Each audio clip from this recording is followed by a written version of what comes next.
नारायण नारायण नारायण नारायण नारायण। गुरुर्ब्रह्मा गुरुर्विष्णुः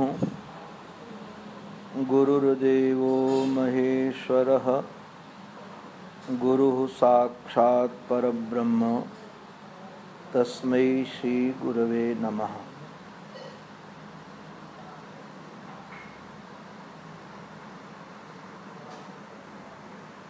संसार का एक सामान्य सा नियम है कि जो कुछ भी हमें दिखाई पड़ता है, जो भी दर्शन हो रहा है, उसका कोई न कोई बनाने वाला है। इसको दार्शनिक भाषा में बोलते हैं, कार्य का कहीं न कहीं कारण होता है। जो कार्य दिखता है उसका कहीं न कहीं कारण है। जैसे पुत्र का दर्शन हो रहा हो, भले उसके माता पिता न नजर आ रहे हों, किंतु ये निश्चित है कि माता पिता से ही उत्पन्न हुआ है। बिना माँ के कोई पुत्र बनने वाला नहीं है। ऐसे ही जो संपूर्ण संसार आपको नजर आ रहा है, पूरा का पूरा संसार, इस संसार को कोई बनाने वाला है। भले ही आज के वैज्ञानिक इस बात को स्वीकार करते हैं कि क्रमशः विकास हुआ है। वो लोग मानते हैं कि पहले हमारे पूर्वज बनमानुष थे, धीरे धीरे हम मनुष्य बनते चले गए, किंतु ये विज्ञान अधूरा है। कुछ दिन के बाद वही वैज्ञानिक जो इस ओर खोज किए हैं, वही इस बात को निर्धारित करेंगे कि जड़ से सृष्टि नहीं बनी है, चेतन से सृष्टि बनी है। किसी चीज को बनाने के लिए तीन चीजों की आवश्यकता है।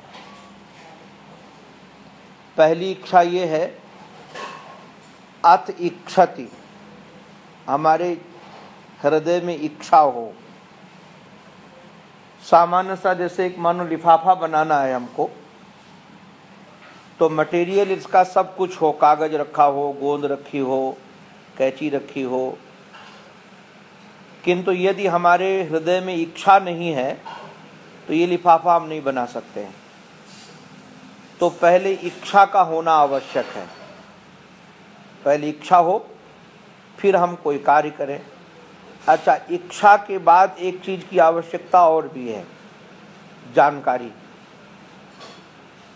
मानो हमारी इच्छा तो है कि ये लिफाफा हमको बनाना है, किंतु हमने किसी से लिफाफा बनाना कभी सीखा नहीं है, हमारी जानकारी नहीं, हमारा ज्ञान नहीं है, तो हम इसको नहीं बना पाएंगे कि कैसे पहले को कौन सा कागज काटना है, किस ढंग से काटना है। तो पहले कार्य करने की इच्छा हो और दूसरे उसकी जानकारी हो। इच्छति, पहले इच्छा हो, फिर ज्ञान हो, और फिर करोति, फिर वो करे। अब जैसे हमारी इच्छा तो है कि हम अमुक चीज बनाएं, भोजन बनाने में अमुक पदार्थ बनाएं, और हमको उसकी जानकारी भी है, किंतु हम यदि कार्य करें नहीं तो जानकारी और इच्छा से काम होने वाला नहीं है। तो ये तीन चीजें आवश्यक है किसी भी चीज में, कि हमारी इच्छा होनी चाहिए, हमारी जानकारी होनी चाहिए, और हम उस कार्य को करें, ये काम हमारे जीवन में हो। अब ये क्रिया को हमको देखना है कि भगवान को सृष्टि बनाने की इच्छा हुई। श्रुति कहती महाराज अथैक्षत, अथैक्षत का अभिप्राय है उसका इक्षण हुआ। इक्षण माने इच्छा। भगवान की इच्छा क्या हुई कि एक से हम अनेक हो जाएं, एक से हम अनेक हो जाएं, ये भगवान की इच्छा हुई। किंतु भगवान को एक से अनेक कैसे होना है, इसका यदि ज्ञान नहीं होता तो एक से अनेक नहीं हो पाते। वो इच्छा ही करते रहते कि मैं एक से अनेक हो जाऊं, किंतु एक से अनेक कैसे मैं हूं इसका ज्ञान भी उनको है, परमात्मा को, और फिर उस ओर उन्होंने कार्य किया। तो ये जो सारा का सारा संसार आप देख रहे हैं, इसमें 84 लाख प्रकार की योनियां हैं, 84 लाख प्रकार की प्रजातियां हैं, और 4 प्रकार की खानों में ये 84 लाख प्रकार की योनियां परमात्मा ने बनाई। ये कल्पना नहीं है कोई, इसका बिल्कुल वैज्ञानिक प्रयोग है। 4 प्रकार की खाने कौन कौन हैं? स्वेदज, उद्भिज, अंडज और पिंडज। स्वेद माने होता है जो पसीने से, गंदगी से उत्पन्न होने वाले, जैसे मच्छर है, खटमल है, ये स्वेदज है। उद्भिज माने होता है जो पृथ्वी को फाड़ करके निकले, ये वृक्ष हैं, वनस्पतियां, ये सब पृथ्वी के अंदर से फाड़ फाड़ के निकलती हैं, ये उद्भिज हो गया, स्वेदज उद्भिज। अंडज जो अंडे से उत्पन्न होते हैं, पक्षी हैं और भी कई जंतु हैं। और पिंड में जरायुज से बंधे हुए जो प्राणी उत्पन्न होते हैं।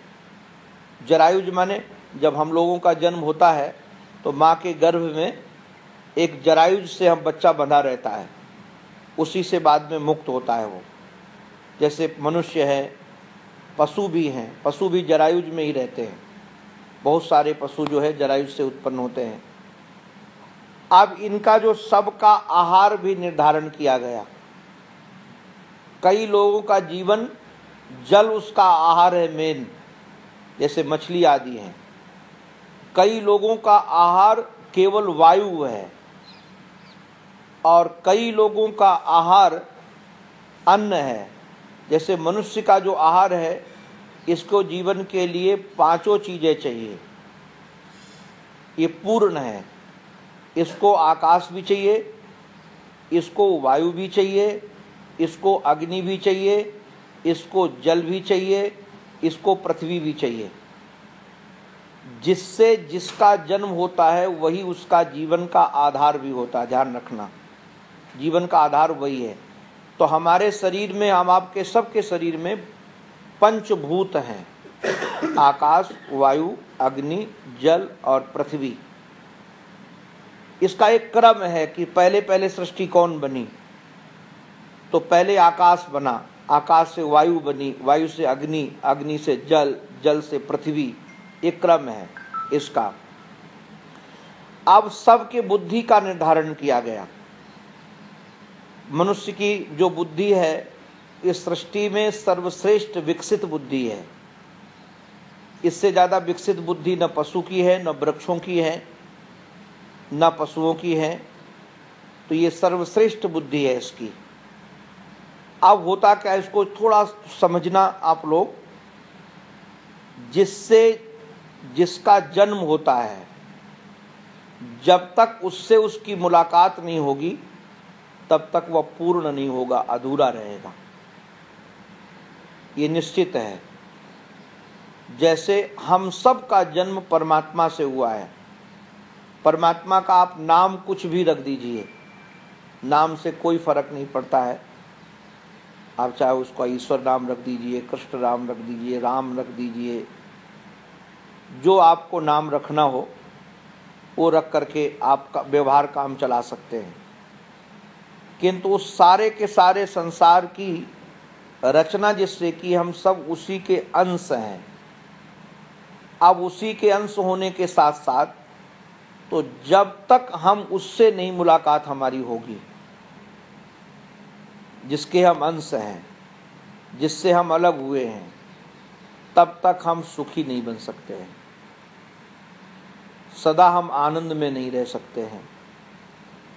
और जितने लोग हैं सबकी चाहत भगवान है। एक उदाहरण देखो, उसको समझो, कैसे दौड़ते हैं जिससे जिसका जन्म होता है। ये मेघों का प्रादुर्भाव कहाँ से होता है? समुद्र से। जो बादल बनते हैं वो कहाँ से बनते हैं? समुद्र से। उसकी बाँस बन करके समुद्र बने और वही बादल जाकर जगह जगह पर बरसते हैं।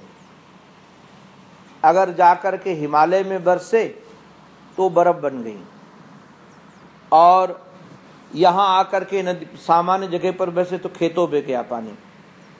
किंतु सब जितने जल, जहाँ भी दुनिया का जो भी जल है, उसकी दौड़ है, उसकी एक यात्रा है। उसकी यात्रा क्या है? समुद्र। क्यों समुद्र यात्रा है? क्योंकि समुद्र से ही उत्पन्न हुआ है। उसका मेन स्थान कौन है? समुद्र। और उसकी यात्रा भी समुद्र की ही है। तो छोटे छोटे नाले नदियों में मिलते हैं, फिर नदियां जाकर बड़ी नदियों में मिलती, बड़ी नदियां जाकर के फिर समुद्र में मिलती, ये क्रम है।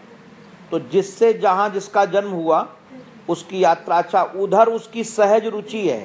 ध्यान रखना, परमात्मा की ओर बढ़ने के लिए किसी को कोई पुरुषार्थ की जरूरत नहीं है। वो सहज रुचि है जीव की, सहज रुचि है उसकी। अब जो विरोध उत्पन्न हो रहा है उसका, जो सहज रुचि के साथ साथ विरोध उत्पन्न होता है बीच बीच में, केवल उसको पार करते हैं। उसी को जो पार करते हैं उसी का नाम हम पुरुषार्थ रख देते हैं कि उसको पार करना। रुचि सबकी सहज उधर परमात्मा की, सबकी। आप सबसे जैसे हम एक प्रश्न करते हैं, ऐसा कौन व्यक्ति है, हिंदू हो, मुसलमान हो, सिख हो, ईसाई हो, मनुष्य हो, पक्षी हो, वृक्ष हो, जिसको मौत से प्यार हो? किसी को नहीं है। किसी को मौत नहीं चाहिए, सब कोई जीवन चाहता है। अच्छा, ऐसा कोई व्यक्ति है जिसको दुख से प्यार हो? दुख से किसी को प्यार नहीं है। सबको आनंद से प्यार है, सुख से प्यार है। अच्छा, किसी को अशांति प्रिय है? सबको शांति प्रिय है। तो ये जो चीजें हैं, शांति प्रिय है, आपको सुख प्रिय है, आपको जीवन प्रिय है, आपको ज्ञान प्रिय है, इसी का नाम परमात्मा है। अब ये अनजाना अनमिला साजन है, ना उसको हम जानते हैं। अब जैसे इस बात का प्रतिपादन हमने अभी आपको किया, तो अब मन में जब ये सुनते हैं तो लगता है कि हमको भी उससे मिलने का उत्साह करना चाहिए। तो अब जो उधर बढ़ाने का माध्यम है, जिसकी बात हमको रखनी है अभी आपके सामने, जो हमारा जीवन है, जो हमारा सुख है, जो हमारा आनंद है, उधर जो बढ़ाने का काम करता है, उधर जो ले जाने का काम करता है, उसका नाम गुरु है। उसको गुरु कहते हैं। अब दो चीजें हैं संसार में, एक दुख है और ये पूरे संसार में दो चीजें ही है, सब द्वैत है। जैसे स्त्री है, पुरुष है, सुख है, दुख है, ये द्वंद्व है, इसको द्वंद्व बोलते हैं। माता है, पिता है, दो का संबंध है। ये दिन है, रात्रि है, ये दो का संबंध है। तो ये जो दो का संबंध जहां जहां पर है, अब जैसे द्वंद्व है, सुख या दुख, अंधकार या प्रकाश हमारे जीवन में, कलह या शांति, तो अब जो दुख देने वाले नाम हैं उनको एक पल्ले में कर दो, और जो आनंद देने वाले स्थान है उसको एक पल्ले में कर दो। तो गु माने होता है अंधकार, गु माने अंधकार, अज्ञान, दुख, अशांति, पीड़ा, उद्वेग, इसका सबका नाम गु है। और हमारे यहाँ उत्तर भारत में तो एक बहुत विलक्षण शब्द है, वो ऐसा है, उसको आप समझोगे तो हंसोगे। उत्तर भारतीय लोग जो है ना, जो मल होता है ना, मल को गु बोलते हैं। उत्तर भारतीय लोग मल को क्या बोलते हैं? गु। कोई बिहारी से पूछना गु क्या कहते हैं, तुरंत बताएगा। मल का नाम गु है, जो हम त्याग कर आते हैं। महाराष्ट्र में भी है। अच्छा, महाराष्ट्र में भी है। आप देखा, जरा विचार करना, कोई भी, जैसे आपने बहुत अच्छा हलवा खाया, कीमती से कीमती बादाम का, पिस्ता का, दूसरे दिन वो गू बन गया। अब जो गू बन गया, फिर उस गू की तरफ कोई देखना चाहता है? गू की तरफ मुड़ कर नहीं देखना चाहते हैं। एक बार छोड़ करके आए तो उसको देखना नहीं चाहते। इसी का नाम अज्ञान है, इसी का नाम दुख है, इसी का नाम पीड़ा है। अब हो क्या कि हम अधिकतर सब, मैं फक्कड़ी भाषा में नहीं बोल रहा हूं, नहीं तो आप लोग घबरा जाओगे, क्योंकि आप लोगों को सत्संग के संस्कार नहीं है। सत्संग के संस्कार होते तो हम फक्कड़ी भाषा में बोलते तो उसको समझ में आ जाता। अब जैसे उदाहरण के लिए किसी को सत्संग के संस्कार हो तो हम कह देंगे सब मरने वाले हैं, अब मरने वाले से क्या प्रीति करनी है। तो सत्संग वाला, संस्कार वाला तुरंत समझ जाएगा कि बात तो सच्ची है। किंतु यदि किसी गृहस्थी को कह दो कि मरने वाला है तो वो घबरा जाएगा, क्योंकि संस्कार नहीं है। अभी एक रोगी को ले करके हमारे दिल्ली से किसी जगह पर हमने भेजा, आज अस्पताल में भेजा, क्योंकि वहाँ ज़्यादा खर्चा लग रहा था। हमारे शिष्य हैं वो लोग, और वो रोगी कोमा में कब आएगा कुछ पता नहीं है। तो वहाँ का बड़ा डॉक्टर उस परिवार के समीप जब गया तो उसकी पत्नी ने डॉक्टर को हाथ जोड़ करके कहा कि डॉक्टर साहब, ये केस आप संभाल सकते हो? अभी 1 घंटे पहले की घटना है, अभी आप बात कर रहे हैं। ये केस आप संभाल सकते हो कि नहीं? तो डॉक्टर को लगा कि उसमें हमको लगता है 200-300 रोगी रोज रहते हैं नर्सिंग होम में, और 24 घंटे मेरी कैसेट बजती रहती है उसमें, पूरे अस्पताल नर्सिंग होम में। वो डॉक्टर हमारे शिष्य हैं, राधा कृष्ण का मंदिर बना रखा है डॉक्टर ने, और पूरे चारों तरफ के रोगी आते, बहुत अच्छा डॉक्टर है। तो उसको लगा कि ये तो महाराज जी के शिष्य हैं, तो सत्संग का संस्कार होगा। उसकी पत्नी को, जब पत्नी ने पूछा कि इस रोगी को आप संभाल सकते हो, तो डॉक्टर ने हाथ जोड़कर कहा, मैं कौन होता हूँ संभालने वाला? संभालने वाला तो ईश्वर है, संभालने वाला ईश्वर है। अब वो उसकी पत्नी घबरा गई कि जिस डॉक्टर के आश्रित में मैं अपने पति को लेकर आई हूँ, और वो डॉक्टर ही कह रहा कि ईश्वर संभालने वाला है, तो ये हमारा पति यहाँ बचने वाला नहीं। वो घबरा करके तुम्हारे को तुरंत फोन किया कि गुरुजी आपने कहाँ भेज दिया? ये डॉक्टर तो कहता है कि मैं कुछ करने वाला नहीं हूँ, और संभालने वाला तो ईश्वर है। तो फिर मैंने उसको समझाया कि वो भक्त हैं और भगवान की दृष्टि से ये काम कर रहे हैं। और सचमुच में होता क्या है कि अगर रोगी के सामने ऐसा कह दिया जाए तो रोगी तो घबरा जाएगा, किंतु सत्संगी यदि प्रेमी हो तो उसको लगेगा कि डॉक्टर कितना भगवद आश्रित है, ये काम हमारा बना देगा। यही सत्संगी और संसारी में फर्क है। इसलिए कई बातें जो सत्संग के आधार पर नहीं जीते, उनके सामने मैं बहुत कठोर नहीं बोलता हूँ, बहुत प्यार से बोलता हूँ। तो आप ये समझिएगा, बस इतनी समझ लीजिएगा कि जहाँ से हमको दुख मिल रहा है, जहाँ से हमको अशांति मिल रही है, जहाँ से हमको पीड़ा मिल रही है, जहाँ से हमको मृत्यु मिल रही है, वो गु है। गुरु शब्द में 2 ही अक्षर है ना, एक गु और एक रू। तो अब जहां जहां से हमको दुख मिल रहा है, अशांति मिल रही, उद्वेग मिल रहा है, उसका नाम गु है। और रू माने होता है प्रकाश, ज्ञान। जैसे उर्दू में बोलते हैं, इसने हमको रूबरू करा दिया। रूबरू माने हमको सामने दिखा दिया। जो हम अंधकार में थे उसने प्रकाश करके हमको रूबरू करा दिया। तो अब जो अशांति दुख से हटा करके हमको परमात्मा से रूबरू करा दे, उसका नाम गुरु है। ये गुरु शब्द की व्याख्या आपके सामने बिल्कुल सहज शब्दों में की। अब आपकी दृष्टि से बता देता हूं, हम लोगों का जीवन, सामान्य संसारियों का जो जीवन है वो अर्थ प्रधान है। हमको ऐसा लगता है कि जो हमको पैसा प्रदान कर दे, हमारा व्यापार 0 से हीरो तक पहुंचा दे, वो गुरु। अधिकतर संसार में लोग जुड़ते इसलिए हैं, कई बार क्या होता है कि जैसे एक महात्मा को एक सज्जन ने 11,000 रुपया दिया, तो महात्मा ने कहा ये हमको क्यों दे रहे हो, किस लिए दे रहे हो? उसने कहा महाराज जी आपको देंगे तो ब्याज मिलेगा, विद ब्याज मिलेगा, इसलिए देता हूँ।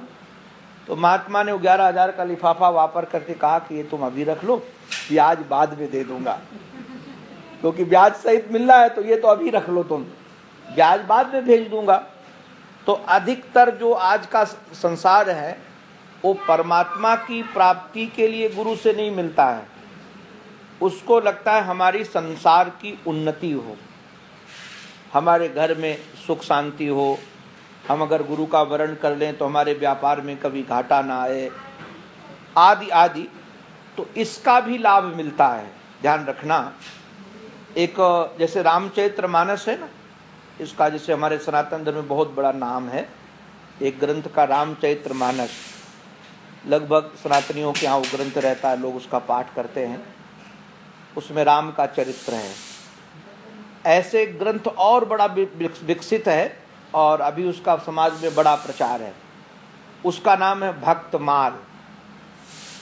तो जो भक्तमाल के रचयिता हैं वो बिल्कुल पढ़े लिखे नहीं थे, अनपढ़ थे, गंवार, किंतु अपने गुरु जी की सेवा में रहते थे। अग्रदास उनका नाम, राजस्थान में सीकर के पास वो स्थान है जहाँ रहते थे। तो अब उनके जो गुरु जी थे सुबह सुबह शालिग्राम की पूजा करें, ठाकुर जी की पूजा करें। तो इस समय तो जो आज के समय लाइट पंखे हैं, उस समय तो थे नहीं। वो उनके शिष्य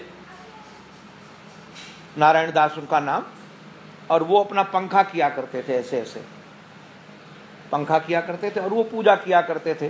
पहले आप देखे होंगे बड़े राजा महाराजाओं के यहाँ बड़े बड़े पंखे होते थे, तो वो शिष्य पंखा कर रहे थे। पंखा करते करते क्या हुआ कि गुरुजी एकदम उद्विग्न होने लगे, पसीना आने लगा गुरुजी को और बेचैन होने लगे गुरुजी। तो वो सोचने लगे गुरुजी को क्या तकलीफ है। तो वो इतने गुरु भक्त थे अपने कि गुरुजी के मन की बात जान जाते थे। तो तुरंत जान गए वो कि गुरुजी का एक शिष्य बहुत बड़ा विदेश से सामान लेकर जहाज आ रहा था और तूफान ने उसको घेर लिया है और वो डूबने वाला है, और वो ईश्वर को जानता नहीं, केवल गुरु को ही भगवान मानता है। तो वो तुरंत प्रार्थना करता है कि गुरु इस संसार में आपके अतिरिक्त अब हमको कोई बचाने वाला नहीं है और मैं डूब रहा हूँ, सब धन भी डूब रहा है, मैं भी डूब रहा हूँ इसमें, तो आप ही हमारी रक्षा करो। तो गुरु सोचने लगे मैं कैसे करूँ, मैं वहाँ पहुँच नहीं सकता हूँ और ये प्रार्थना कर रहा है। तो जब उसने सोचा कि अच्छा ऐसा है, तो खूब तेजी से पंखा करने लगा और कुछ नहीं, बस आंख बंद करके पंखा ऐसे ऐसे ऐसे ऐसे पंखा कर रहा है। गुरुजी देख रहे हैं कि इतनी तेज से पंखा क्यों कर रहा है ये। थोड़ी देर के बाद जब पूजा हुई तो बोले इतनी तेज से पंखा क्यों कर रहा था। बोले गुरुजी वो जो हमारा गुरु भाई डूब रहा था ना, उसको इस पंखे की हवा से मैं निकाल रहा था। तो बोले पंखे की हवा से निकल जाएगा वो। बोले हाँ आपकी कृपा से पंखे की हवा से निकल भी गया। आपने तो ये देखा कि डूब रहा है, इतनी तक देखा, क्योंकि जैसे निकल गया। होता क्या है, जब हम विपत्ति में होते तब तो ईश्वर को याद करते हैं, और जो विपत्ति हमारी गई तो ईश्वर से हम दूर हुए तो कनेक्शन कट गया। तो गुरु जी का शिष्य से तो कनेक्शन कट गया था, किंतु गुरु भाई का कनेक्शन तब भी था। बोले वो निकल गया है और हमारे पंखा के हवा ने उसको निकाल दिया। गुरु जी बड़े आश्चर्य में हुए।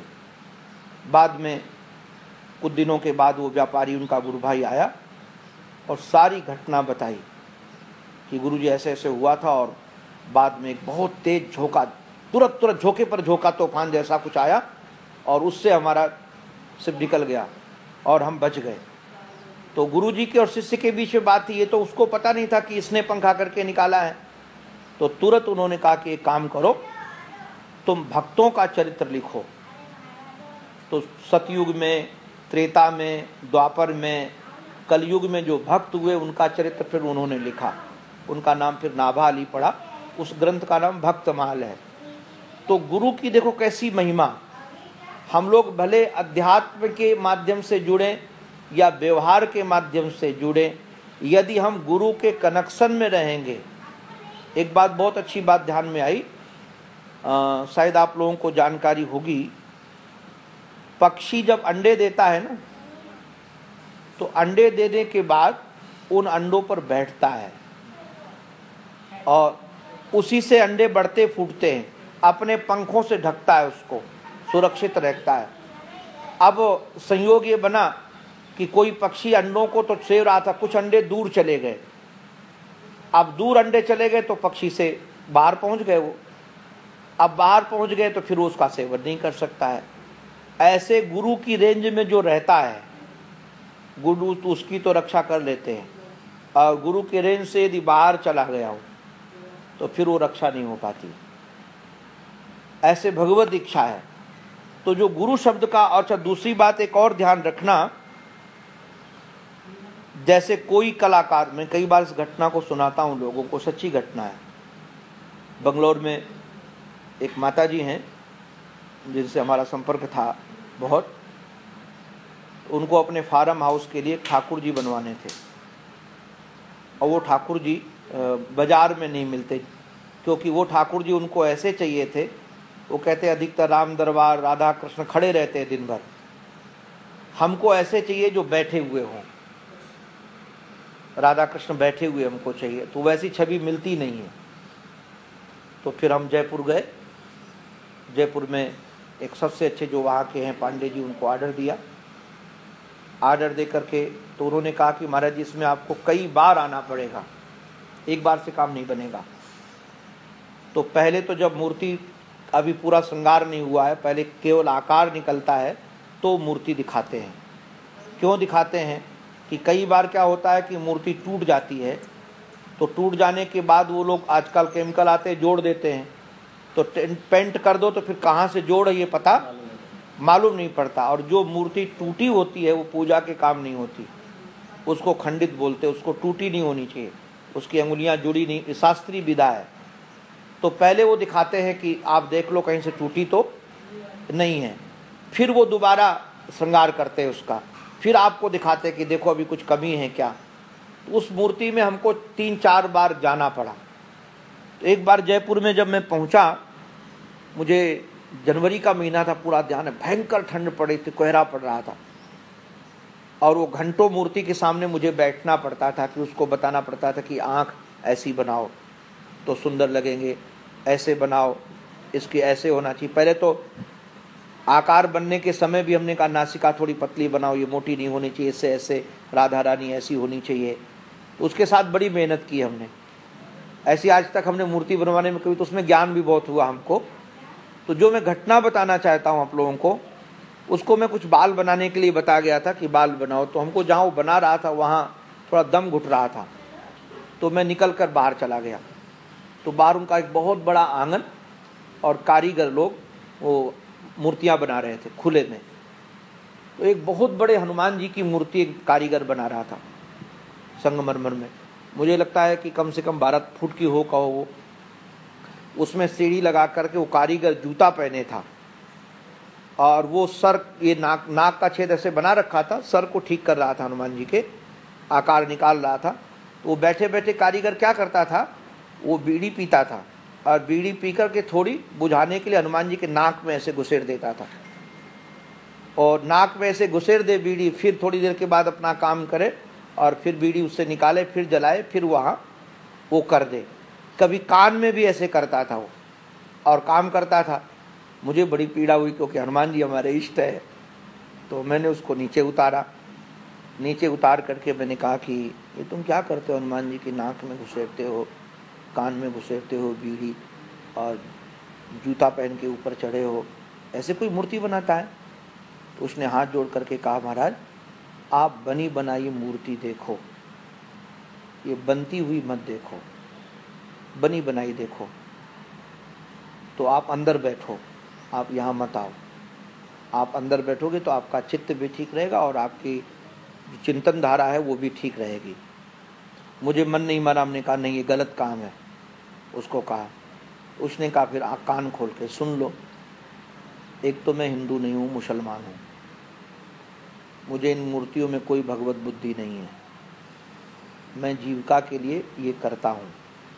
मेरी इससे बच्चे, हमारे 7 बच्चे हैं और मैं जीविका के लिए काम करता हूँ। और रही बात ये संगमरमर पर जनवरी के महीने में यदि हम नंगे पैर ऊपर बैठेंगे तो यदि हम बीमार हो जाएंगे तो हमारे बच्चों को खाने की व्यवस्था तुम करोगे? हमने कहा नहीं। तो बोले जाके अंदर बैठो। फिर थोड़ी देर के बाद हमको नहीं रहा गया। हमने कहा चलो ठीक है, तुम नाक में बीड़ी क्यों घुसेड़ते हो? उसने कहा फिर सुन लो, हमको काम करने दो। बोले ये ठेके में हम काम करते हैं एक मूर्ति का। अगर हम बार बार, मजदूर आदमी हैं, आलस्य आता है और बीड़ी पीने का अभ्यास है, बार बार हम नीचे उतर कर बीड़ी पिए फिर बुझा के जाएं, और इतने समय में यदि हम जाएंगे तो जो मूर्ति हमको 15 दिन में 1 महीने में बनाएंगे वो मूर्ति हम 3 महीने में बनाएंगे। तो 3 महीने का खर्चा ये तो देने वाला नहीं, तुम दोगे? हमने कहा नहीं। तो बोले जाके अंदर बैठो। फिर बाद में मैं जब अंदर आके बैठ गया तो मेरे चित्त में एक बात आई उस समय, जो मैं अभी आपको कहना चाहता हूँ। अब वही मूर्तियाँ जितने मंदिरों में बनी बैठी किसी कारीगर के द्वारा बनाई गई हैं, और लगभग सब कारीगर अपने ढंग से पैर से दबाते भी हैं आकार निकालने के लिए। निकालना पड़ेगा, करना पड़ेगा।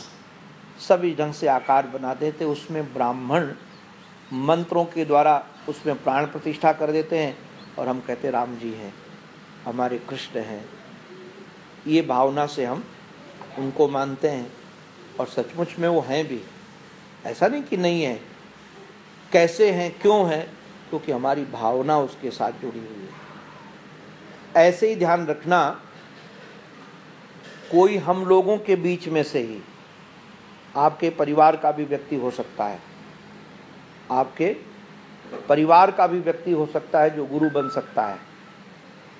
आप कहोगे कि आपके परिवार का व्यक्ति गुरु कैसे बन सकता है? एक सामान्य नियम, पूरा विज्ञान का खेल है ये। उदाहरणार्थ, आपके किचन का पानी हो, रसोई घर का, या नदी का पानी हो, या गंगाजल हो, या अन्य पानी हो, उसको अमुक स्टेज पर आप हीट दोगे तो उड़ जाएगा कि नहीं उड़ जाएगा? ऐसा नहीं कि रसोई घर का पानी उड़ेगा नहीं, अथवा ऐसा भी नहीं है कि वो जमेगा नहीं। 0 टेम्परेचर के आने के नीचे तुरंत जम जाएगा, अधिक टेम्परेचर होगा उड़ जाएगा। ऐसे हम आपके लोग जो जीवन है, भगवत विरह से, आराधना से, तप से, साधना से आप भी अपने जीवन को ऊपर उठा सकते हो। ध्यान रखना, आप भी गुरु, आपके अंदर भी गुरु तत्व का जागरण हो सकता है। आप भी गुरु बन सकते हो। ऐसा नहीं कि हम ही गुरु बन सकते हैं या अमुक व्यक्ति ही गुरु बन सकता है। जो उस प्रणाली से गुजरेगा, एक प्रणाली है, एक नियम है, एक कानून है, उस कानून से जो गुजरेगा। अब जैसे उदाहरण के लिए वकील कोई बन सकता है कि नहीं बन सकता? एक इंजीनियर कोई बन सकता है कि नहीं बन सकता? एक डॉक्टर कोई बन सकता है कि नहीं बन सकता? एक नियम है उसका कि ये पढ़ाई करने के बाद व्यक्ति डॉक्टर बन सकता है। ऐसे ही आप सबके बीच में भी कोई ऐसा व्यक्ति जो उस प्रणाली से चले, उस प्रणाली का अभिप्राय, चलने का अभिप्राय का एक कानून है, एक नियम है। इस ढंग का जीवन हो, इस ढंग का रहनी हो, इस ढंग का स्वभाव हो और इस ढंग का जीवन जिया जाए मर्यादा सदाचार के आधार पर, तो गुरु तत्व आता है। अब उस गुरु तत्व के प्रति आपका आदर हो जाए। आपको बताया शास्त्रीय विधा, शायद आपको जानकारी होगी, पहला प्रथम गुरु हमारी माँ होती है। प्रथम गुरु हमारी माँ होती है, पहला गुरु है, वही हमको अक्षर बोध कराती है। अगर माँ न हो तो आप अपने पिता से कभी नहीं मिल पाओगे। आप कहो कि कैसे नहीं मिल पाएंगे पिता से? अगर माँ प्रसव देते हुए मर जाए तो क्या हम माँ पिता से नहीं मिल पाएंगे? भले प्रसव देते हुए मर जाए, किंतु वही पिता के गोद में देती है। और एक बात और भी आज के व्यवहारिक स्थिति पर बताएं, कोई भी बालक का कौन पिता है इसके बारे में कौन बताएगा? केवल ब्याह करके आया है तो पिता बन जाएगा, ऐसा नहीं होता है। ये तो ठीक है, भावना की दृष्टि से आप मान लो, इस बालक का कौन पिता है, माँ के अतिरिक्त किसी को पता नहीं, बाप को भी पता नहीं, बाप भी नहीं जानता कि बेटा हमारा है, वो केवल माँ जानती है। ऐसे ही श्रुति है, तो श्रुति के आधार पर हमारा परमात्मा कौन परमात्मा है, परमात्मा का क्या स्वरूप है, इसको बताने के जैसे माँ बताती है वैसे श्रुति बताती है। तो माँ प्रथम गुरु है व्यक्ति की। दूसरे गुरु हैं शिक्षा गुरु, जो हमको स्कूलों में मिलते हैं, वो बहुत सारे गुरु हैं। आप कक्षा 1 में, 2 में, 3 में, उनको भी पहले तो गुरु जी कहते थे, पंडित जी कहते थे, मुंशी जी कहते थे, आज आप लोग उनको अध्यापक कहते हो। वो भी हमको अक्षर बोध कराने वाले गुरु हैं। तीसरे गुरु और हैं। तीसरे गुरु कौन है? ब्राह्मण, क्षत्रिय, वैश्य, ये 3 2 बार इनका जन्म होता है। एक बार अपने माँ के गर्भ से, दूसरा संस्कार से। जैसे यज्ञोपवीत संस्कार गुरु कराता है, तो जनेऊ संस्कार जब गुरु कराएगा तो कान में आपको मंत्र देगा, गायत्री मंत्र, तो वो भी गुरु कहलाता है। और चतुर्थ परम गुरु वो है जो आपको भगवान से मिलाता है, वो परम गुरु है। इन गुरुओं की अपेक्षा 5वां, चौथा गुरु जो है वो परम गुरु है, जो भगवान से मिलाता है। अब जरा इसमें ध्यान देने की बात और भी है। माँ गुरु, अध्यापक गुरु, संस्कार कराने वाले गुरु, इन तीनों गुरुओं के बीच में आप हो सकता है कि आप परीक्षा से स्वीकार, भले कुछ माँ की भी परीक्षा क्या करोगे आप, गुरु का भाई देखो कि आपके माता पिता ये पढ़ा सकते हैं कि नहीं पढ़ाते, ये संस्कार करा सकते हैं कि नहीं करा सकते। किंतु जो ईश्वर प्राप्त कराने वाला गुरु है, इस गुरु का संबंध अपने पुरुषार्थ से नहीं होता है। मेरा मानना और शास्त्रीय प्रमाण ये है, एस भ्रूणते तेन लभ्य, ये श्रुति है। भगवान जिसका वर्ण करते हैं कि हमको इसको मिलना है, जैसे मानो मैंने वर्ण कर लिया कि इस बच्चे को हमको मिलना है, अब डायरेक्ट हम इस यदि बच्चे को मिल जाएं तो डायरेक्ट ये बच्चा हमको पहचान नहीं पाएगा। क्यों नहीं पहचान पाएगा?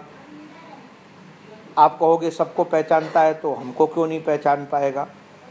बात यह है कि जो इंद्रिय जन्य ज्ञान है, आँख से, नाक से, जीभ से, कान से, त्वग इंद्रिय से, ये जो ज्ञान है संसार का ज्ञान, ये इसके ज्ञान में ये निपुण हो सकता है, पहचान सकता है। किंतु परमात्मा अतीन्द्रिय है, वो इंद्रिय का विषय नहीं है। अब जो इंद्रिय का विषय नहीं है और वो फिर इंद्रियों का भोग बनने वाला हो, तो अतीन्द्रिय परमात्मा को आप कैसे पहचानोगे? नहीं पहचान पाओगे।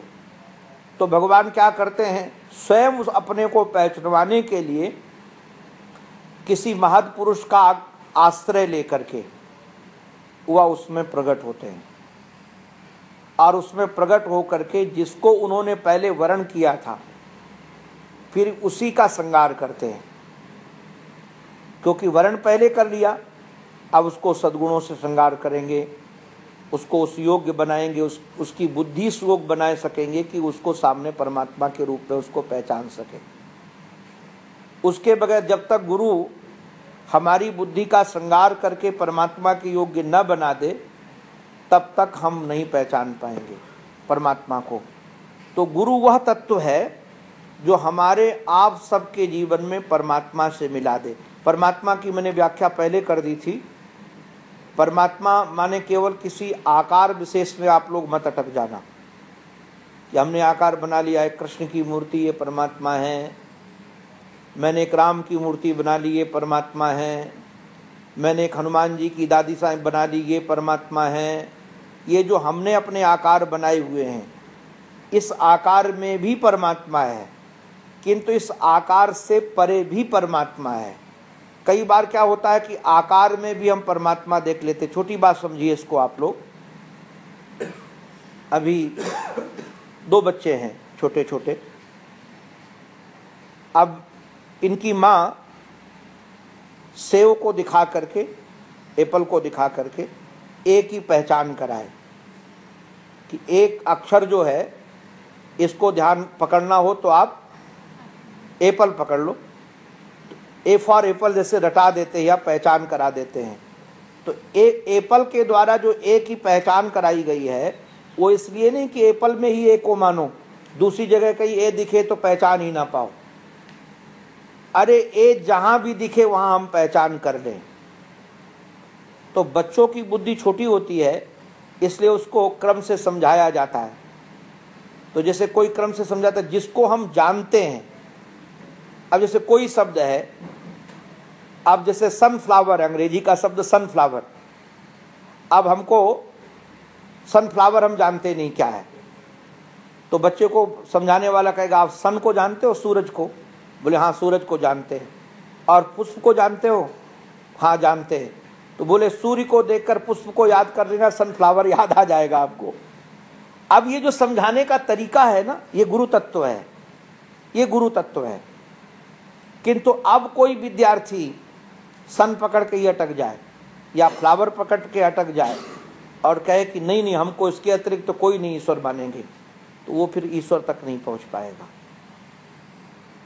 शास्त्र का सम्मत ये है, पहले एक में अनेक देखो, एक ईश्वर में अनेक को देखो, सबको इसी में देखो, सब इसी में समाये हुए हैं।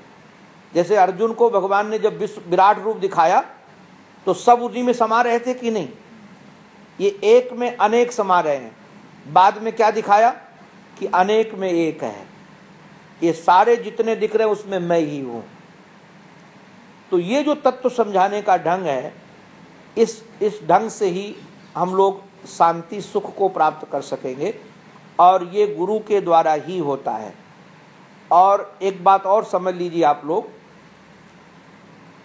सुख या दुख किसी घटना विशेष में नहीं है या वस्तु विशेष में नहीं है या स्थान विशेष में नहीं है। संसार को तीन में बांट दो, वस्तु, व्यक्ति और संसार स्थान वस्तु। अब आपको स्थान किसमें, अब जरा विचार करो इसमें। अब हमने किसी भी बच्चे को देख करके ये बना लिया कि हमारा है। अब प्रकृति का एक नियम है, आप यदि इस बच्चे को देखकर हमको लगे कि हमारा शिष्य है और हमारा बहुत प्रिय बच्चा है, तो अब इसके मिलने से जो यदि हमको सुख होता है, ये आया इसको देख करके हम आनंदित हो गए, तो फिर इसके अलग होने में हमको दुख निश्चित होगा। जिसको पा करके हम सुखी होते हैं उससे अलग होकर के हम दुखी होंगे। अब गुरु का काम क्या होगा? गुरु तुम्हें क्या करेगा? गुरु ऐसा नहीं करेगा कि ये तुम्हारे पास ना आए, कि ये तुम्हारे पास से ना जाए, दोनों नहीं करेगा वो। इसका आना भी बना रहेगा, इसका जाना भी बना रहेगा, किंतु गुरु के संसर्ग से आपको एक ऐसी दृष्टि मिलेगी कि इसके आने पर आपको आनंद तो हो, किंतु जाने पर आपको पीड़ा ना हो। और ये केवल गुरु तत्व से मिलेगा, ये दूसरा कोई दे नहीं सकता। अब गुरु तत्व के प्रति एक बात और बहुत रसीली आपको बता दे, आप सबके बिल्कुल स्तर की बात। ये हमारे गुरु जी हमको सुनाते थे, वो हम सुना रहे हैं, और बहुत प्यार से सुनाते थे। हमको लगता है इस दृष्टांत को उन्होंने कई बार हमको सुनाया होगा। वो कहते थे कि एक व्यक्ति को कहीं से सुनने को मिल गया कि गुरु के बगैर कल्याण नहीं होता है, इसलिए गुरु का वरण करना चाहिए। हमारे यहाँ शास्त्रीय नियम तो ये है, आजकल इसका कोई पालन नहीं करता। नई बहू भी आती थी ना घर में, तो जब तक उसको गुरु न बना ले तब तक उसके हाथ का पानी नहीं पीती थी सासें। बड़े बूढ़े पानी नहीं पीते थे, इसने गुरु नहीं बनाया। तो क्या करते थे घर में, वो जब आई ब्याह करके, उसके एक दो दिन जो अपने पुरोहित होते थे उन्हीं से उनको मंत्र दीक्षा दिला दी जाती थी। तो इसके गुरु हो गए, तो अब ये पानी इसके हाथ का पिया जा सकता है, इसके हाथ का पानी उपयोग में लाया जा सकता है। मैं पहले इसको कई बार देखता था तो मैं सोचता था कैसी रूढ़िवादिता है, ये कोई जबरदस्ती है कि किसी का गुरु बनाओ, कम से कम स्वतंत्रता तो थोड़ी चाहिए, और ये ऐसा क्यों व्यवहार करते हैं। किंतु अब इसका मैं एक रहस्य समझता हूं। गुरु माने होता है भारी, गुरु माने भारी, वजनदार। जैसे गुरुत्वाकर्षण बोलते ना, गुरुत्वाकर्षण, जो अपने से भारी होता है वो अपने को खींचता है। अब होता क्या है, गुरु क्यों बनाया जाता है, ये बहुत अच्छा प्रयोग है, इसको होना चाहिए। अभी एक हमारे शिष्य, उसकी पत्नी हमारी बहुत पहले दीक्षित हो गई थी, पति ने दीक्षा नहीं लिया था। अब संयोग से क्या हुआ कि पति ने भी कई वर्षों के बाद अभी हमसे दीक्षा ले ली। हमको एक बड़ा बढ़िया फायदा दिखा। अब पता है क्या होता है कि पति पत्नी में कोई यदि आपस में कोई बात होती या पति की कोई हरकत पत्नी को अच्छी नहीं लगी, तो पत्नी अपने पति को कहती है कि गुरुजी को शिकायत करूंगी, तुम्हारी बात गुरुजी को बताऊंगी। अथवा कोई पत्नी की कोई गड़बड़ बात होती है तो पति गुरुजी को कहता है तुम्हारी बात गुरुजी को बताऊंगा। अब दोनों सावधान हो जाते हैं कि मेरे पास उसकी शिकायत ना आए। अब इसमें फायदा क्या है, देखो फायदा ये है कि चाहे कितना विद्वान, एक विनोद की बात कह रहा हूं, ये सब देवियां बैठी कहेंगी बाबा जी ऐसे बोल रहे हैं, हमसे 1000 गुना इनका पति अच्छा हो, योग्य हो, किंतु इनको कहें कि यदि अपने पति के पैर के पानी धोकर पियो तो नहीं पिएंगी। इनसे कहो कि आरती करो तो आरती नहीं करेंगे। इनसे कहो कि रोज अपने पति को प्रणाम किया करो, पति परमेश्वर होता है, तो कोई पत्नियां हाथ उठाए कि रोज प्रणाम करेगी? नहीं करेगी।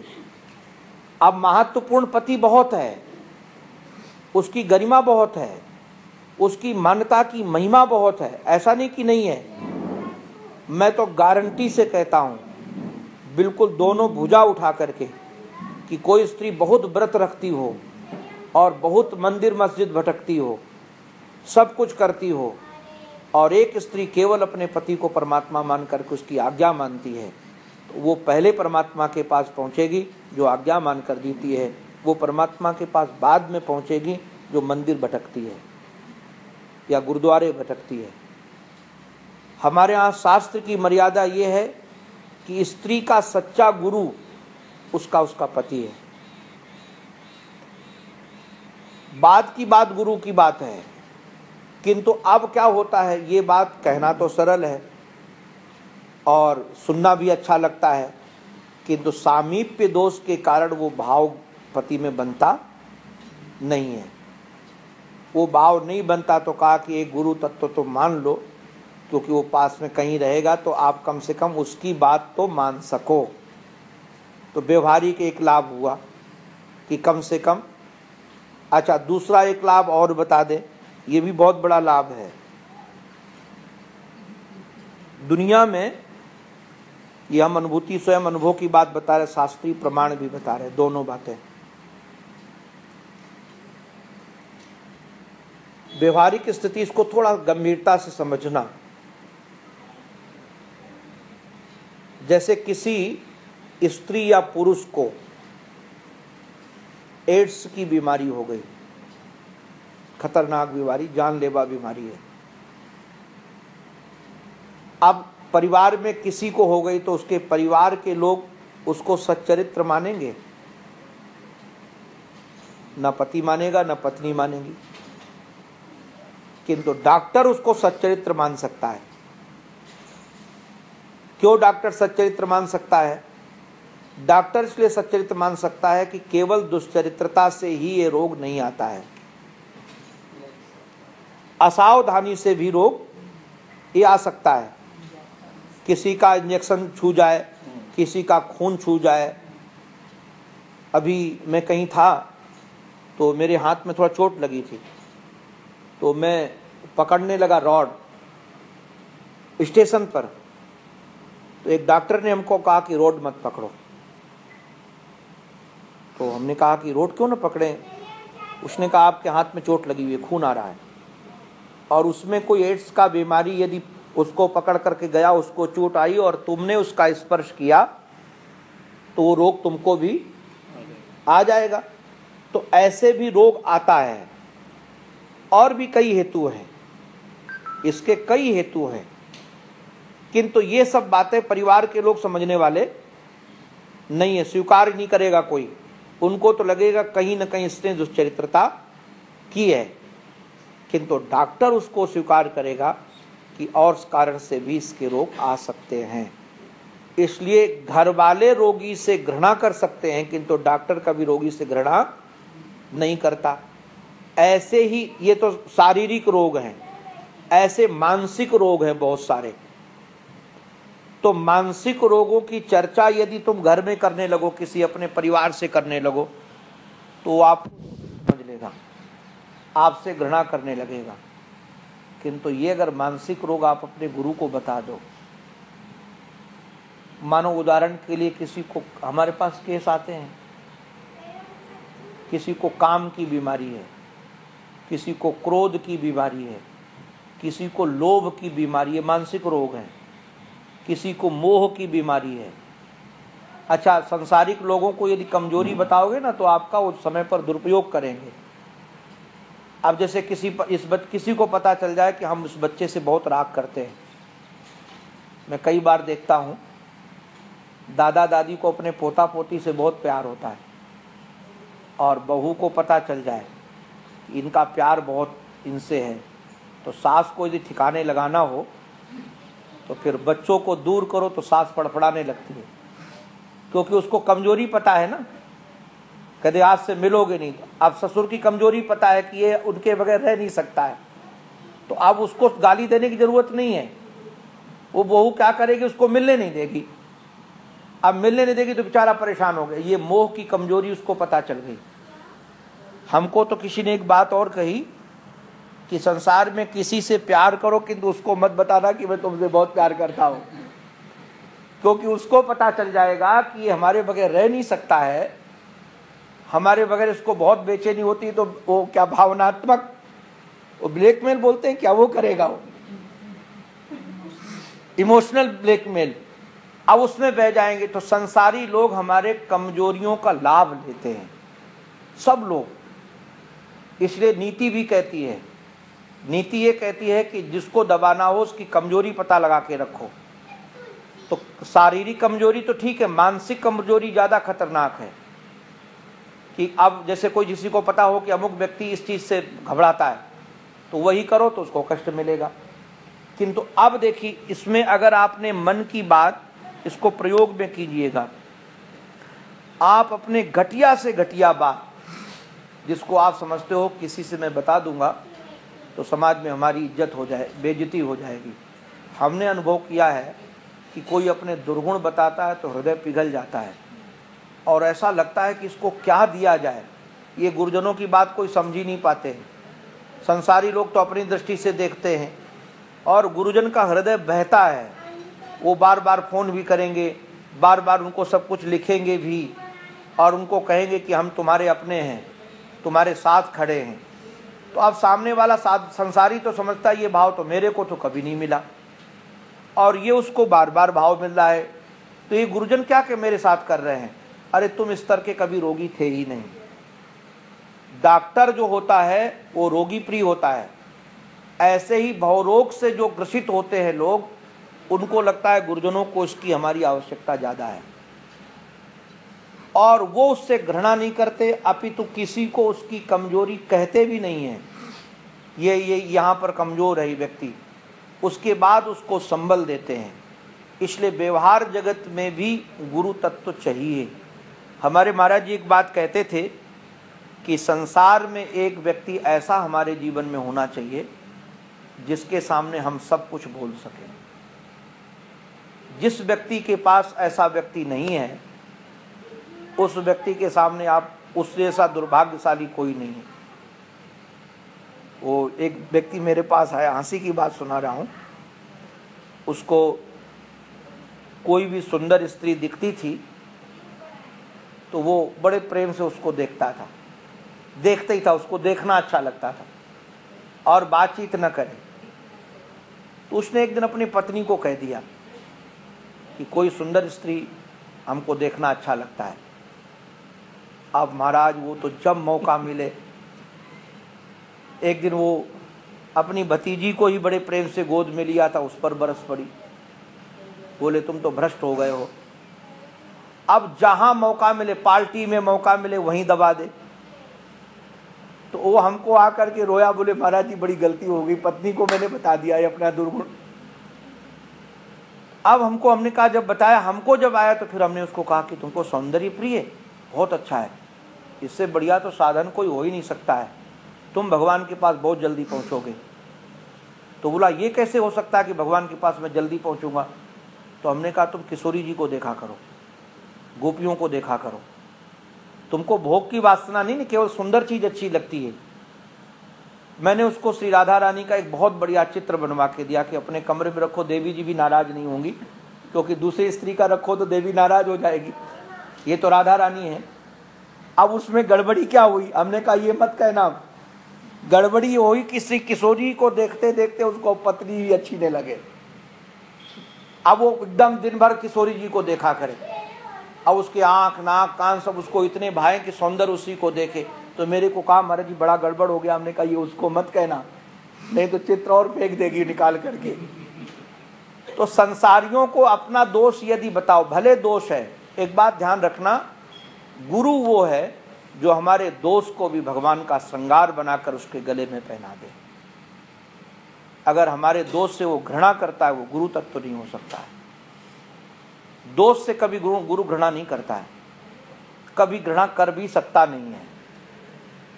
तो व्यवहारिक जगत के आधार पर, आध्यात्मिक जगत के आधार पर हम सबको गुरु की आवश्यकता है।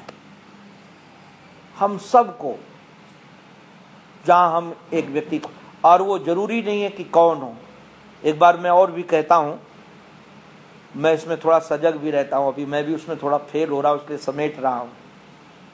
मेरा मानना ये है कि हमारे पास यदि कोई हमारा शिष्य फोन करे, उसको नाम न बताना पड़े कि मैं अमुक बोल रहा हूं अमुक शहर से, मैं कहूं कि आप बोल रहे हो, उसकी आवाज मेरे समझ में आनी चाहिए। यदि मेरे 10,000 शिष्य है तो 10,000 के नाम पता है हमको, और मैं आवाज से बताऊंगा कि वो व्यक्ति है। इसका कारण क्या, ये हमारी महत्व बुद्धि थी। महत्व बुद्धि ये थी, मुझे लगता था कि गुरु ऐसा होना चाहिए जिसके साथ हम अपनी बात कह सकें। कई बार क्या होता है कि कई गुरुजनों के बहुत सारे शिष्य हैं, अब उनको इतना समय नहीं कि सब व्यक्ति के साथ पर्सनल सुन सकें, पर्सनल सुन सकें, ये संभव नहीं है। अब मानो यदि अभी हमारे पास, मैं ये अनुभव कर रहा हूँ, 200-300 लोग आने वाले, 500 कोई कह रहा है, मैं सबको, कोई फोन आता है गुरुजी मैं गुरु पूर्णिमा को आ रहा हूँ, मैं उसको कहता हूँ कि आप भले जाना, मेरे पास कमरा नहीं है, आप भले जाना, मेरे पास कमरा नहीं है। कारण क्या है कि हम व्यवस्था कर नहीं पाएंगे। अब तो जिनके लाखों शिष्य हों तो वो गुरुजन सबकी बात नहीं सुन पाएंगे, सब तक नहीं पहुंच पाएंगे। तो महाराज जी हमारे कहते थे, ले खसम को नाम, खसम से परिचय नहीं।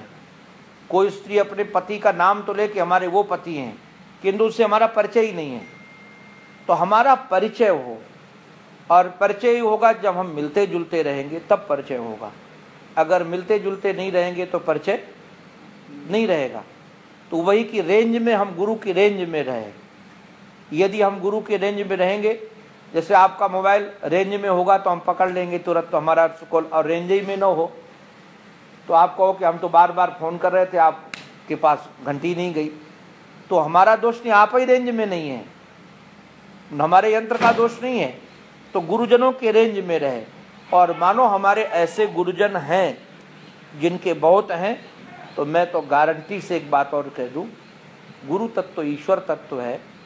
आपके पास में गुरु का यदि चित्र है और आप अपनी वेदना भी वहाँ सुनाते हो तो वो भी गुरु तक पहुँच जाएगी, क्योंकि वो व्यापक तत्व है।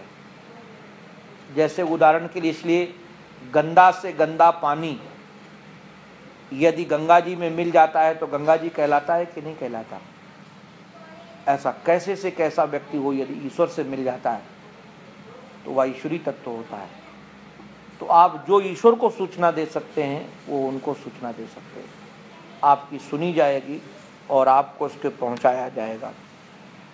अब एक परंपरा जो अभी होने वाली है, जैसे आज आप लोगों ने पूजन किया, उसकी चर्चा कर दूं, जिसका नाम है गुरु पूर्णिमा।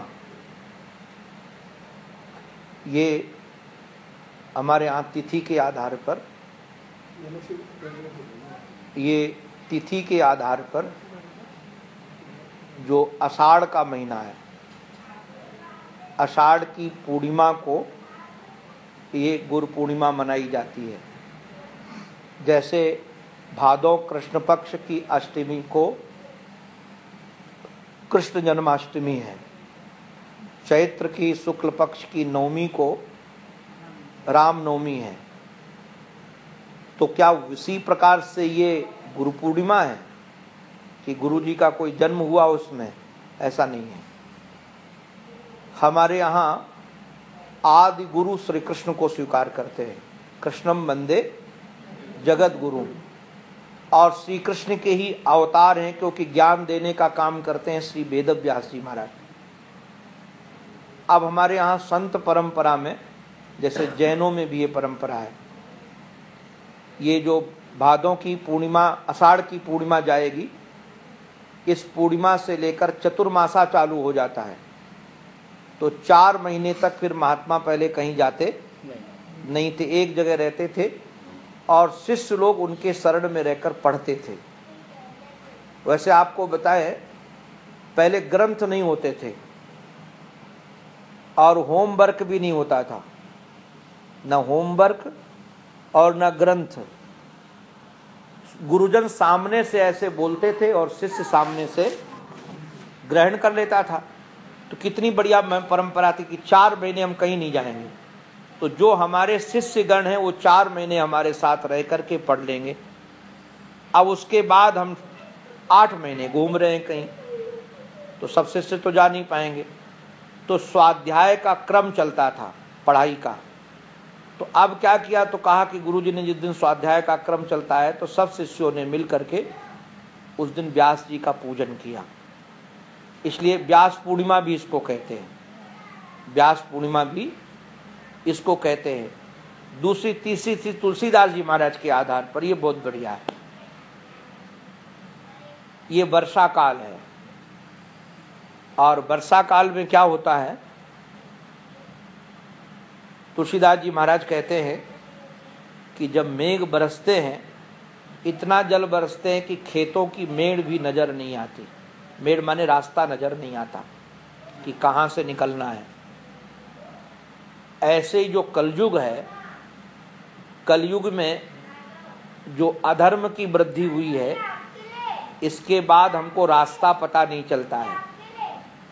हर गली में अपनी दुकान खोल करके लोग बैठे और कहते यही धर्म है। मैं नाम नहीं लूंगा, सब लोग कहते हैं कि यही धर्म है, यही तत्व है। अब ऐसे समय पर जहां रास्ते ही पता न चले, मैं आज चिंतन कर रहा था कि सागर में यदि हमको यात्रा करनी है, सागर में चारों तरफ जल भरा हुआ है और नाव भी हमारी एकदम नई है, सब यंत्रों से सुशोभित है और हमारे पास सारे यंत्र लगे हुए हैं और हमने यात्रा प्रारंभ कर दी। नाव अच्छी है और सशक्त है, मैं भी सशक्त हूँ, बुद्धिमान हूँ, किंतु यदि नाविक न हो तो लक्ष्य तक पहुँच पाएंगे? नहीं पहुँच पाएंगे, भटक जाएंगे। ऐसे ही संसार जो सागर है, इससे पार करने के लिए हम कितने भी बुद्धिमान क्यों न हो, कितने शरीर से सुंदर स्वस्थ क्यों न हो, यदि गुरु रूप केवट हमारे साथ में नहीं है तो हम भटक जाएंगे। गुरु कर्णधारम, भागवत, वो गुरु कर्णधार है। तो कर्णधार के बगैर हम लक्ष्य तक नहीं पहुंच पाएंगे। ऐसे ही अब इस संसार में तो आपको क्या कहें, इतना झमेला है, इतना झमेला है, अगर गुरु न हो तो इस झमेलों से पार हम जा ही नहीं सकते। इसलिए गुरु का होना परम आवश्यक है। एक महात्मा तो बड़ी अच्छी बात कहते थे, मुझे अच्छा लगता है।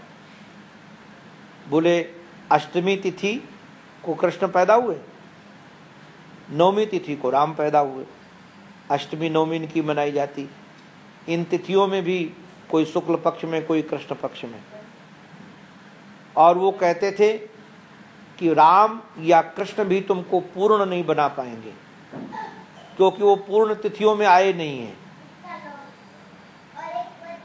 किंतु गुरु जो है वो तुम्हें पूर्ण बना देगा, क्योंकि पूर्णिमा का है ये। इसलिए भगवान को भी जब हम गुरु बनाते हैं तभी वो हमको पूर्ण बनाता है। भागवत में देखिए कितनी जगह, गीता में अर्जुन ने जब तक गुरु नहीं बनाया, भगवान को मित्र बना रखा था, अपना साला बना रखा था बुद्धिदायक, तब तक काम नहीं। जब गुरु बनाया, क्योंकि गुरु ही हमको पूर्ण बना सकता है, ईश्वर भी हमको पूर्ण नहीं बना सकता। तो हम पूर्ण बने, इसलिए पूर्णिमा की बहुत आवश्यकता है। इसलिए गुरु की आवश्यकता, पूर्णिमा की आवश्यकता, ये बिल्कुल। तो मैं जो एक बात आपको सुनाने वाला था कि समाज में उसने सुन लिया व्यक्ति ने कि गुरु की बहुत आवश्यकता है। तो गांव का व्यक्ति था अनपढ़, वो गांव का व्यक्ति अनपढ़, किसी ने कहा वो महात्मा रहते हैं गांव के बाहर, उनको गुरु बना लो। तो महात्मा के पास गया वो व्यक्ति, सुबह सुबह जाकर के बोला, महात्मा हमको गुरु दक्षिणा दे दो। वो कई बार होता है, लोग जब सुनते ना कि गुरु मंत्र लेना बहुत महत्वपूर्ण है, तो गुरु दक्षिणा और गुरु मंत्र जान सब भेदे नहीं पता उनको। कई लोग हमारे पास आते, महाराज जी हमको आपसे गुरु दक्षिणा लेनी है। तो हमने कहा पहले चेला बनाओ, बाद में दूंगा। वो शब्द है गुरु मंत्र लेना, गुरु दक्षिणा लेना नहीं है। गुरु, तो जिनको शब्द का बोध नहीं होता, तो उन्होंने कहा कि हमको माला मंत्र दे दो। गांव का व्यक्ति था, हमारे गुरुजी ने सुनाया, बोले माला मंत्र दे दो। तो महात्मा ने डांट के भगाया, भाग जा यहाँ से, माला मंत्र दे दे। योग्य बनना पड़ता है, शिष्य बनना पड़ता है। वो बेचारा फिर कुछ दिन के बाद आया, फिर कहा माला मंत्र दे दो, फिर भगा दिया। एक दिन वो घर से निकला और घर से निकल करके कहा कुछ भी हो जाए आज गुरु बना करके ही आना है। और वो महात्मा के पास पहुंचा सुबह सुबह। तो महात्मा आश्रम में थे नहीं, अपनी कुटिया में। उस समय शौच क्रिया करने के लिए जंगल गए थे। उनके शिष्यों से पूछा महात्मा कहाँ? बोले कि वो शौच क्रिया करने गए हैं। किधर गए? बोले इधर। उधर ही निकल पड़ा। और महात्मा जी जहाँ खेत में शौच क्रिया में बैठे थे, वहीं पर साष्टांग लेट गया और बोला आज मैं दृढ़ निश्चय करके आया हूं कि माला मंत्र लेकर ही जाऊंगा। महात्मा जी को बड़ी गुस्सा आई कि मूर्ख आदमी है, शौच क्रिया में आया।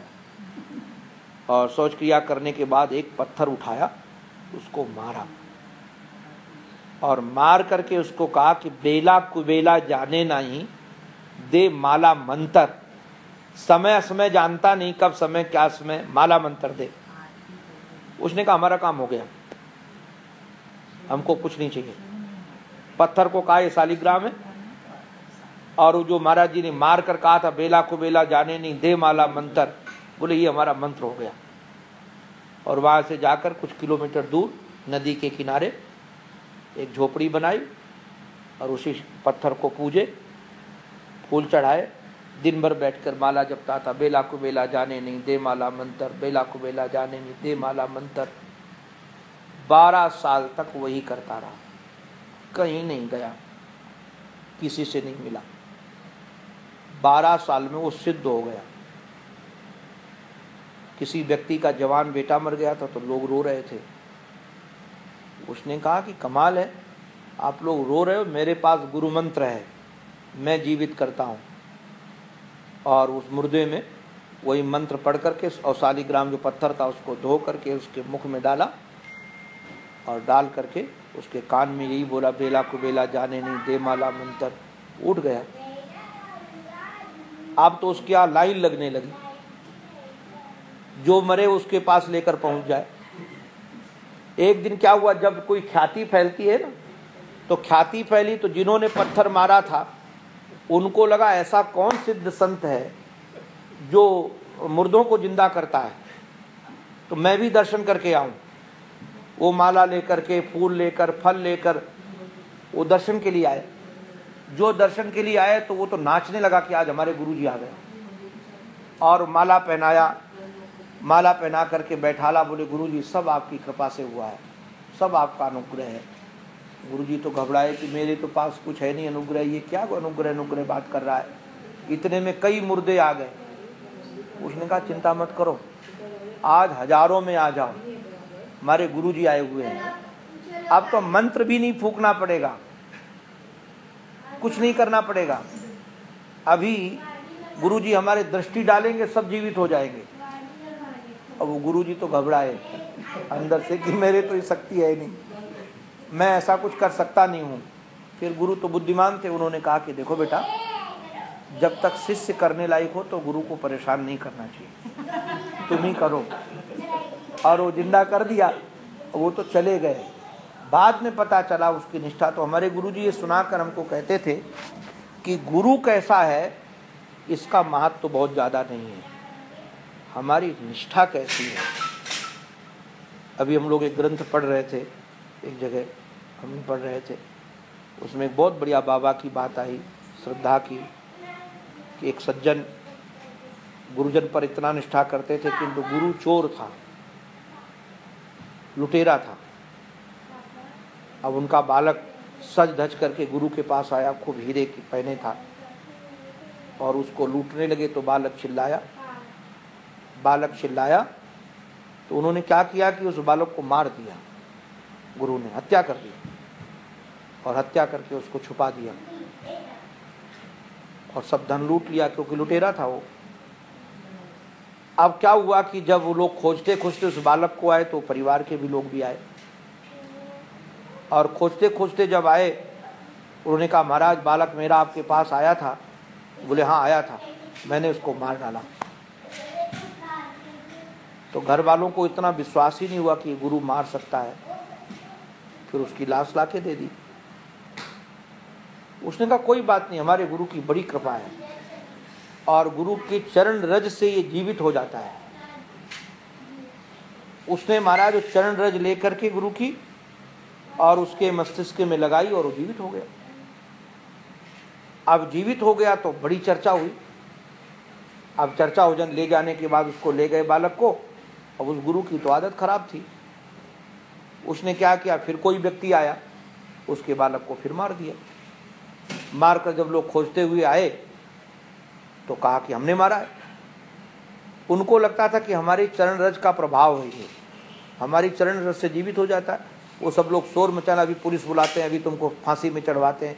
उसने कहा कुछ करने की जरूरत नहीं। गुरु ने कहा हमारे चरण की रज लगाओ और जीवित हो जाएगा। लोगों ने कहा कि प्रयास करते, लगाया, जीवित नहीं हुआ, क्योंकि वो कोई प्रभाव उनका था नहीं। चोर का क्या प्रभाव होगा, दुराचारी का क्या प्रभाव होगा, कोई प्रभाव नहीं था उसका। वो जीवित नहीं हुआ तो लोग कहा मारो मारो उसको। तब तक उसने कहा कि उस शिष्य को बुलाओ हमारे, क्योंकि उसने जीवित किया था। उसको बताया गया कि ऐसे ऐसे हुआ है। वो आया रोता हुआ, शिष्य श्रद्धा से भरा हुआ, और आकर के बोला कि आप लोग घबराओ नहीं, हमारे गुरु चरणों में सचमुच में ऐसा प्रभाव है, मैं अभी जीवित करता हूँ। और उसने चरण रज लगा करके जो लगाया और जीवित हो गया। तो हमारे महर्षि ने इस बात पर कहा कि वो गुरु का प्रभाव नहीं था, वो हमारी श्रद्धा का प्रभाव था। शास्त्र कहते हैं यादृशी श्रद्धा भवे, जैसी आपकी श्रद्धा होती तादृशी फलम भवे। इसका देखो प्रत्यक्ष प्रमाण, देखो आप लोग अनुभव करो। मुसलमानों ने कितने मंदिर तोड़ दिए, पशुपतिनाथ जी का, सब जगह जहां देखो वहां जाकर उन लोगों ने किया है। अपने काशी विश्वनाथ का मंदिर तोड़ा, राम जी का मंदिर तोड़ा, किंतु जो राम जी रावण का वध कर सकते थे, आप जरा विचार करो, राम जी एक मुसलमान का नहीं वध कर पाए। जो भगवान शंकर प्रलयंकर है, उनका मंदिर तोड़ा जा रहा है और उन्होंने कोई विरोध ही नहीं किया। तो इससे क्या सिद्ध होता है कि लगता है कि वहां भगवान नहीं है। नास्तिक तो यही कहेगा, किंतु आस्तिक लोग जो श्रद्धा से जुड़े हैं, लाखों करोड़ों लोग, उनकी सबकी मनोकामना पूरी हो रही है।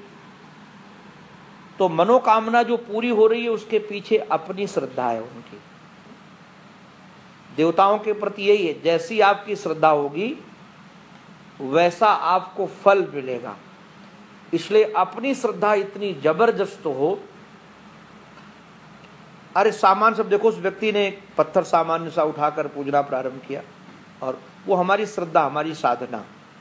तो सारी की सारी शक्ति आपके अंदर, हमारे अंदर, सबके अंदर है और उस शक्ति को जगाना है।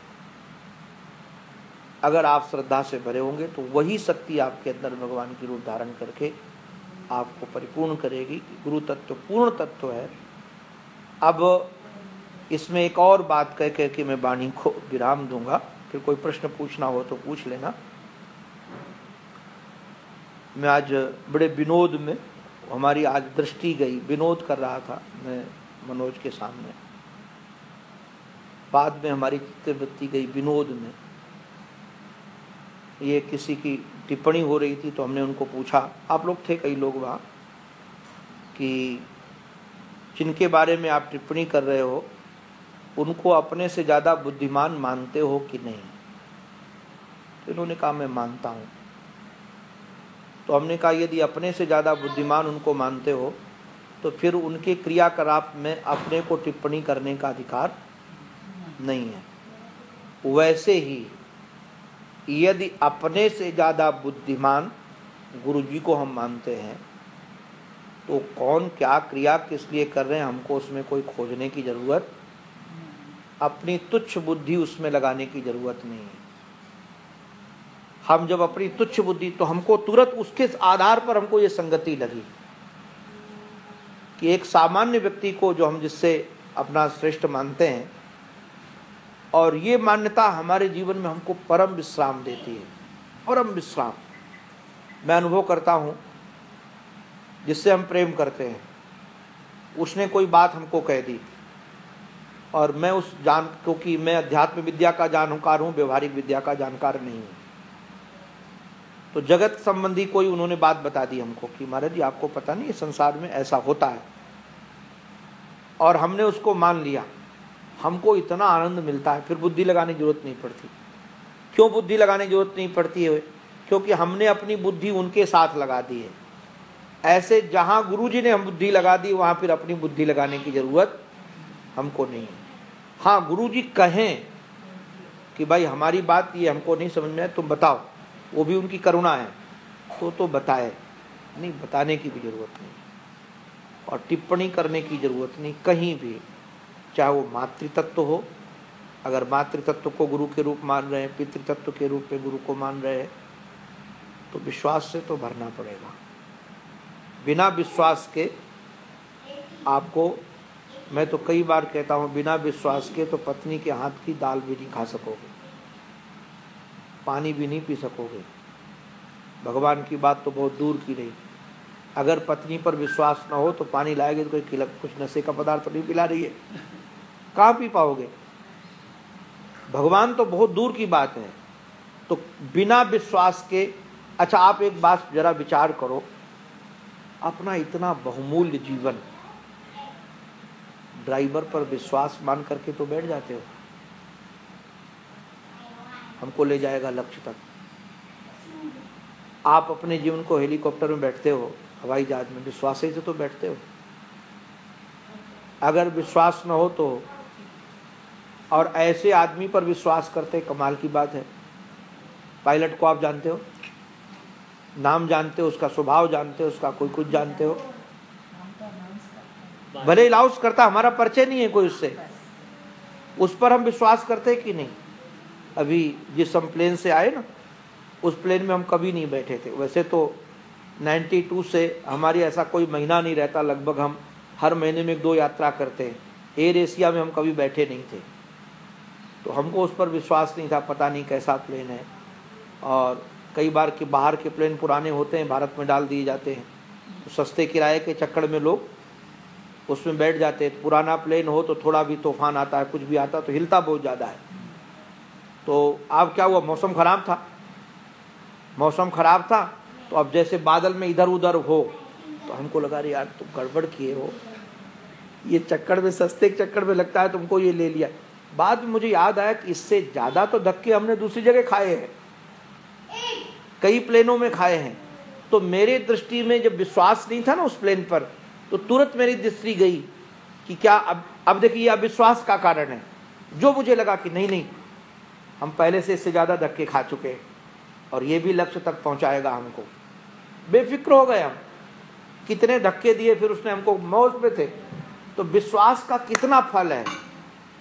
ऐसे गुरुजनों पर विश्वास हो कि ये गुरुजन हमको हमारे लक्ष्य तक पहुंचा देंगे, मौज में कितने झटके दो, विश्वास से भरना पड़ेगा। और विश्वास ही हमको आनंद देगा, विश्वास ही हमको सुख देगा, विश्वास ही हमको, तो हमारे पास जो पूंजी है उस पूंजी का उपयोग करके हम सब पूर्ण बने। इसलिए प्रत्येक व्यक्ति को जहाँ जिसका मन हो गुरु तत्व की आवश्यकता है। लोग ऐसा समझते हैं कि धर्म की प्रणाली है ये और हमको इससे क्या लेना देना। मैं धर्म की प्रणाली से नहीं, एक सामान्य व्यवहार की प्रणाली से, अपने से बड़ा जिसको आप मानो कि हमसे ज़्यादा बुद्धिमान, गुरु माने हमसे गुरु तत्व है, हमसे ज़्यादा इनकी जानकारी है और ये जो बताएंगे सत्य, आप बेफिक्र हो जाओगे। अब जैसे कहीं यात्रा करो, कहीं किसी विदेश जाओ आप लोग, और एक व्यक्ति उस देश में होके आया है, उसके साथ आप जाओ तो कितने बेफिक्र होते हो, ये पहले भी ट्रिप कर चुका है या हमको मौज है, इसको पता है कि कहाँ भोजन अच्छा मिलेगा, कैसा, फिर अपनी बुद्धि लगाने की ज़रूरत नहीं पड़ती। ऐसे जो अध्यात्म का क्षेत्र है उसमें गुरु गया हुआ है, अब उसके साथ यात्रा करें तो फिर अपने को बुद्धि लगाने की ज़रूरत नहीं है, इनको यहाँ का पूरा पूरा पता है। और जिनके साथ में हम हैं वो हमारा मंगल नहीं कर सकते। विश्वास से भरो और जीवन को रस से भरो। विश्वास और रस, विश्वास से रसोत्पत्ति होती है। तो ये पूर्णिमा का महोत्सव विश्वास से भरने का उत्सव है और यह हमारे जीवन में आनंद रस भरे, इसलिए गुरु तत्व की परम आवश्यकता है और वह हमारे जीवन को रस से भरता है। बोलो भक्तवत्सल भगवान की जय, सद्गुरुदेव भगवान की, श्री वृंदावन बिहारी लाल की जय।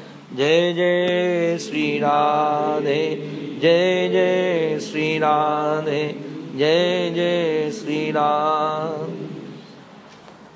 अब कोई बात पूछनी हो तो पूछ लो, कोई बात समझ में ना आई हो और कुछ पूछना चाहते हो तो पूछ लो, बेफिक्र होकर के पूछो।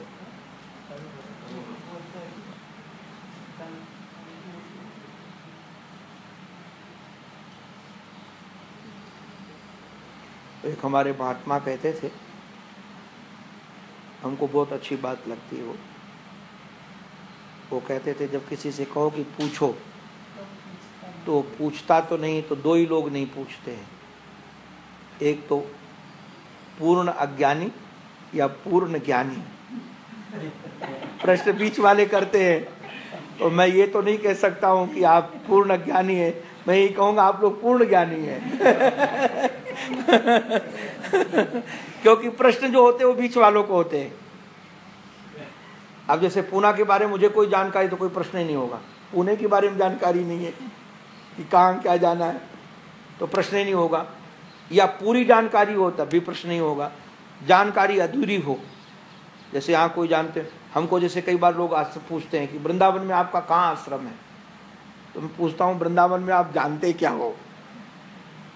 अब जानते उसी के आधार पर मैं बताऊं आपको, तो कहता मैं बांके बिहारी को जानता हूँ, फिर मैं उसको बताता हूँ कि भाई यहाँ से या अमुक जगह, जिसको आप जानते हो उसी से पहुँचा सकते हैं। जैसे आप जहाँ खड़े हो ना, अब जैसे आप कल्याणी नगर यहाँ आना चाहते हो, इनको फ़ोन करो कि हम आपके घर में आना चाहते हैं, हमको रास्ता बताओ, तो आप पूछोगे आप खड़े कहाँ हो, क्योंकि बिना खड़े हुए रास्ता बताओगे तो गलत होगा। अब आप दूसरा रास्ता बताओ, खड़ा कहीं दूसरी जगह पर हो, तो जहां हम खड़े होते हैं वहीं से यात्रा चालू होती है। तो आप लोग पूर्ण ज्ञानी, इसलिए प्रश्न की जरूरत नहीं है। नारायण नारायण नारायण। बेटा वो दे दो दीदी को। वो हम नहीं कहेंगे।